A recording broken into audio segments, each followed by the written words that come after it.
El artículo 18 de la Constitución nos da derecho a estar informados e informar sin censura, sin reservas y con responsabilidad.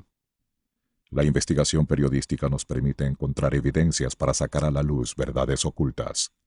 Nuestra misión es presentar esas evidencias porque las evidencias nunca mienten. Muy buenas noches, bienvenidos a Artículo 18. Hoy trataremos sobre dos importantes obras. Una construida por el gobierno anterior y considerada como uno de los símbolos del correísmo, para bien o para mal. Yachay. Conoceremos la verdad con evidencias presentadas en un trabajo de la investigadora María Cecilia Herrera. La otra es una obra a futuro que ya empieza a levantar polémica por cuestionamientos a su real necesidad, el nuevo aeropuerto para Guayaquil, que seguramente será tema de las próximas elecciones para alcalde.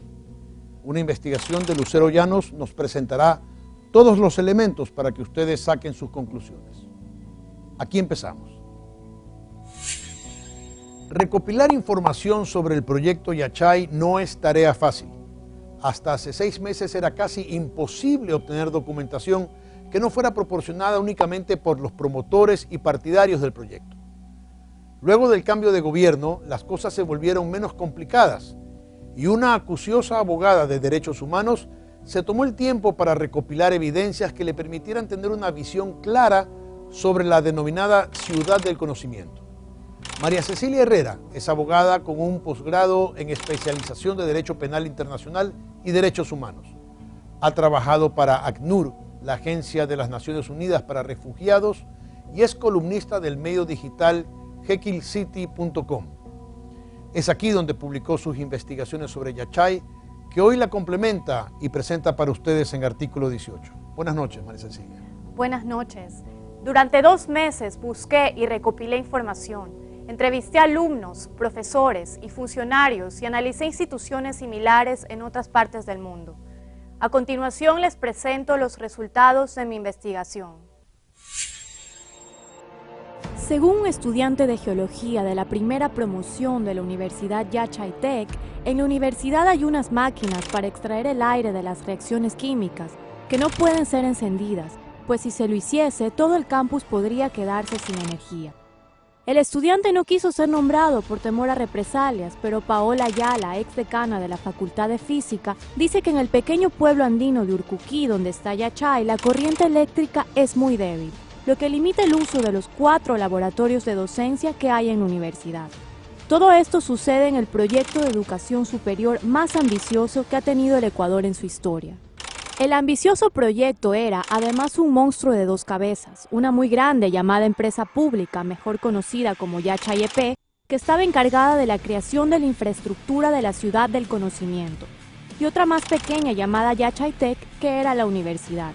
Yachay EP tenía un presupuesto muy superior al de la institución académica. Solo en el 2016 tuvo un presupuesto de 147 millones, mientras que el presupuesto de la universidad fue de un poco más de 15 millones para ese mismo año, según la información en sus páginas web.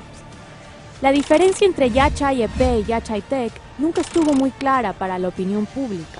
Una serie de fiascos de parte de la empresa pública mermaron la credibilidad de todo el proyecto. Uno de ellos fue el anuncio de la mega fábrica de producción de autos eléctricos, que supuestamente contaría con una inversión de 3.000 millones por parte del gigante tecnológico Tesla. Estamos hablando de la inversión más importante de la historia del Ecuador del sector privado. Estamos hablando de 3.000 millones de dólares. RedTech es un consorcio conformado por Hewlett Packard. Todos ustedes saben lo que es Hewlett Packard. Tal vez las 3 empresas de tecnología más importantes del mundo.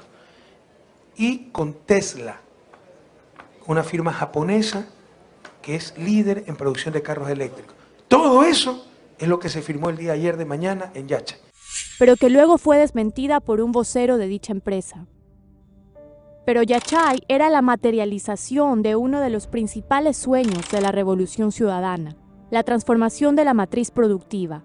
Para lograrlo, Yachay pretendía emular lo que Corea del Sur hizo en la Zona Económica Libre de Incheon, o IFES, una ciudad internacional que buscaba atraer a compañías de tecnología de punta. Solo en el 2016, la IFES produjo 1.1 2.000 millones de dólares en inversión extranjera directa. De hecho, el plan maestro de Yachay fue elaborado en conjunto con la misma firma a cargo de la zona empresarial de la IFES. Pero la IFES no fue un proyecto que nació de la noche a la mañana, solo la fase de construcción de la infraestructura duró 7 años, mientras que Yachay Tech recibió a su primera cohorte de estudiantes en marzo de 2014, apenas 2 años después de que se iniciara su construcción. Asimismo, cuando se iniciaron las construcciones de la IFES en el 2003, Corea del Sur llevaba cerca de 4 décadas dedicadas a la investigación científica y tecnológica y se había convertido en un líder mundial en esas áreas. En Ecuador, recién se buscaba promover esta investigación con Yachay Tech. Para el ex decano de Química, Vladimiro Mujica, uno de los destituidos en junio de 2017, desde que comenzó Yachay Tech, se tomó la decisión equivocada de crecer en número de estudiantes antes de tener la estructura de investigación. Según Mujica, lo que se debió hacer era completar los laboratorios y empezar a admitir estudiantes lentamente, de forma que crecieran de la mano la cantidad de estudiantes y la estructura de investigación. Para Mujica, se cedió a la tentación del populismo, y si una institución de esta naturaleza es sometida a las presiones del populismo, es muy difícil que algo salga bien. Construir una ciudad del conocimiento, cuyo eje principal era la Universidad de Tecnología y Ciencia Experimental, Yachay Tech, nunca fue una idea popular. En un país donde no existe una cultura de investigación ni de innovación, Yachay fue muy pronto catalogada como un elefante blanco, por su tamaño desproporcionado, pero también por el desconocimiento de la cultura de innovación. En respuesta, el gobierno quiso mostrar resultados de forma casi inmediata. El ex estudiante de geología recuerda que el primer día de clases las casas estaban sin puertas, no habían camas ni colchones y las cocinas no funcionaban. Francamente, yo pensé encontrarme con una universidad llena de laboratorios de física, de química, de biología, etcétera, etcétera, etcétera, y veo que se ha prestado bastante más atención al tema de la construcción de edificios, pero aún ahí ha habido deficiencias. Las vías son deficientes, insuficientes, y los servicios bastante pobres. Dice que estaban ahí porque el entonces presidente Correa había dispuesto que las clases empezaran antes de lo previsto. Una exfuncionaria de Yachay Tech que pidió no ser identificada explicó que la empresa pública tenía muchas presiones políticas por parte del gobierno, pues el régimen quería resultados visibles e inmediatos, para mostrarlos a una ciudadanía a la que se le había dicho que íbamos a tener un Silicon Valley, pero no se le dijo que esto iba a demorar 20 años o más. Además de las presiones políticas y las críticas, Yachay también tuvo que lidiar con el lastre de la burocracia ecuatoriana, que no estaba preparada para un proyecto de tal envergadura. Por ejemplo, varios de los reactivos que se usan en los laboratorios están regulados por el CONCEP, ahora Secretaría Técnica de Drogas, lo que ha imposibilitado o limitado su adquisición. Para Vladimiro Mujica, las trabas administrativas y burocráticas eran retos aceptables del oficio, que nacían del hecho de que el Ecuador no tenía una historia de investigación en ciencias naturales o ingeniería. Es decir, Yachay intentó replicar una fórmula asiática ganadora, sin considerar el contexto en que se intentaba. Un país que, a diferencia de Corea del Sur, debía forjar una cultura de investigación desde cero, algo que tomaría tiempo y paciencia, dos factores que los políticos no suelen tener y que los críticos del gobierno de Correa tampoco estaban dispuestos a darle. Además de padecer el populismo, Yachay sufrió económicamente. Su presupuesto fue golpeado por la crisis causada por la caída de los precios del petróleo y el terremoto de abril del 2016. Esto llevó al rector designado en noviembre de 2016, Carlos Castillo Chávez, a anunciar que el proyecto debía ajustarse a una política de austeridad. Fue Castillo Chávez quien decidió en junio de 2017 desvincular del proyecto a varias autoridades que, según él, se negaron a dar clases y aceptar una reducción de sus salarios, pero los despedidos aseguran que nunca les pidieron ninguna de las dos cosas. Nosotros nos enteramos que no queríamos dar clases y que no queríamos que nos bajen el sueldo cuando lo vimos por primera vez en los medios a Carlos Castillo Chávez, explicó Paola Ayala. Dice que ninguno de sus colegas ni ella se hubiera negado a dar clases ni a reducir sus salarios, pues realmente creían en el proyecto. La forma en que Castillo Chávez ejerce su poder desde el rectorado ha sido también señalado como uno de los factores para el desmoronamiento del proyecto. Los exdecanos dicen que sus destituciones se dieron justo un día antes de una reunión del Consejo Académico, donde ellos habían solicitado que se tomaran decisiones sobre el destino de Yachay Tech. De acuerdo a la exfuncionaria que pidió no ser identificada, la verdadera razón para los despidos era que la visión de las autoridades desvinculadas se contraponía con la de Castillo Chávez, quien creía que el gobierno ecuatoriano jamás entendió la cantidad de dinero que se necesitaba para construir una universidad de excelencia. Para Mujica, el cambio de la matriz productiva y la transferencia tecnológica requieren invertir grandes recursos. Hablar de abaratar costos, según Mujica, es traicionar el sentido para el que fue creada Yachay. Pero la idea de austeridad derrotó a Castillo Chávez. Cuando tenía 4 meses en el cargo, preparó una carta extensa al presidente Correa, en la que se quejaba de la injerencia del gerente de la empresa pública en las decisiones académicas. Decía que el funcionario tenía ambiciones políticas que dificultaban la gestión académica. En la carta, que está escrita en inglés, Castillo Chávez le explicaba a Correa que el futuro de Yachay dependía de que se reconozca que estaba creciendo, pero que la institución carecía de la mínima infraestructura para que esto suceda. Según el rector, el plan maestro para la ciudad Yachay costaba cerca de $10 millones, pero no había un plan para Yachay Tech. En nuestra última reunión me quedó claro que en este año electoral este tipo de pensamiento es considerado un lujo. Al final, sus ruegos parecen no haber sido escuchados. Según sus detractores internos, Castillo Chávez decidió adecuar el proyecto a la escala convencional que parecía más realista, una universidad donde se dieran más clases y se hiciera menos investigación. Según Ayala, esta decisión truncó las investigaciones que estaban en curso. Recuerda que en 2016, junto con otro grupo de investigadores, lograron estabilizar la estructura del carbino, el material más resistente del mundo, para producirlo en cantidades masivas, lo cual abriría un sinfín de oportunidades para la ciencia y tecnología. Por otro lado, Vladimiro Mujica enfocaba sus esfuerzos en acercar al sector productivo con el sector académico y de investigación, pues consideraba que el cambio de la matriz productiva solo se daría cuando Ecuador pudiera manejar su industria petrolera bajo sus propios criterios, dejando de depender de tecnología extranjera para la valorización del crudo. En una carta pública, las autoridades destituidas de Yachay Tech reiteraron su disposición de trabajar sin salario para sacar adelante el proyecto. Dicho ofrecimiento nunca fue respondido por Castillo Chávez. Mujica y Ayala creen que las aspiraciones de Castillo Chávez tienen poco que ver con reducir costos. Dicen que los 2 decanos que quedaron en la universidad no imparten cátedra ni tampoco se les ha reducido su salario. Según un reportaje de la revista Science, Castillo Chávez se había negado a imponerse a él mismo sus propias medidas de austeridad, aduciendo que su familia necesitaba el ingreso total de los más de $18,000 mensuales que gana.